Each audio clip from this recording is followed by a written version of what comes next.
कोटद्वार की सियासत में हलचल।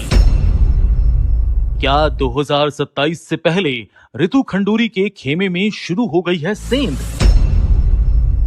2027 विधानसभा चुनाव से पहले कोटद्वार की राजनीति में सियासी हलचल तेज होती नजर आ रही है। हाल ही में मेयर शैलेंद्र रावत और कांग्रेस के वरिष्ठ नेता सुरेंद्र सिंह नेगी की मुलाकात के बाद राजनीतिक गलियारों में चर्चाओं का दौर शुरू हो गया है। ये भी कहा जा रहा है कि क्या इतिहास एक बार फिर से दोहराया जाने वाला है। जिस तरह से अपने प्यादे ऋतु के खेमे में फिट किए जा रहे हैं, कोई ना कोई बड़ा गुल खिलने की संभावना दिखाई दे रही है। 2012 में भी शैलेंद्र रावत पर हराने के आरोप लगे थे और उसके बाद वर्तमान में मेयर बीजेपी छोड़कर कांग्रेस में चले गए थे। कोटद्वार के तिलू रौतेली चौक पर हुए कार्यक्रम में मेयर और नेगी जिस तरह साथ नजर आए, इस मुलाकात को लेकर अब कई तरह के राजनीतिक कयास लगाए जा रहे हैं।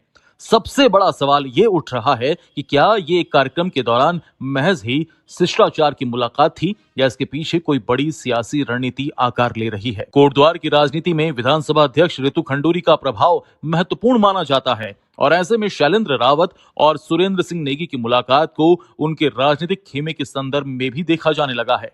हालांकि अभी तक इस मुलाकात को लेकर दोनों नेताओं की ओर से ऐसी कोई स्पष्ट राजनीतिक घोषणा सामने नहीं आई है जिससे किसी निष्कर्ष पर पहुंचा जा सके। लेकिन सवाल कई हैं। क्या 2027 के विधानसभा चुनाव को देखते हुए राजनीतिक समीकरण बदलने लगे हैं? क्या पर्दे के पीछे नई सियासी तैयारियां चल रही हैं?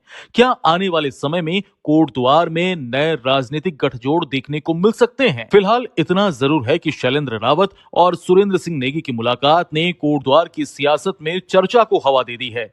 अब निगाहें इस बात पर रहेंगी कि ये मुलाकात केवल राजनीतिक शिष्टाचार तक ही सीमित रहती हैं या आने वाले दिनों में इसका असर कोटद्वार के राजनीतिक समीकरणों पर भी दिखाई देता है। 2027 अभी दूर है, लेकिन कोटद्वार की सियासत में इसकी आहट सुनाई देने लगी है।